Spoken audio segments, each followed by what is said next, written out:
Naghanap ba kayo ng mini asphalt paver?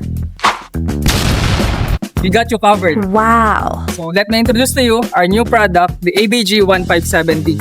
So bago tayo mag-operate, dapat check mo natin yung mga fluid levels ng machine. So check natin yung engine oil level.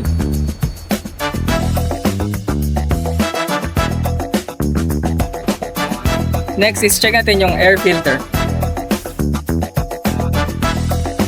So after natin ma-check yung mga fluid levels, on natin yung battery cut-off switch.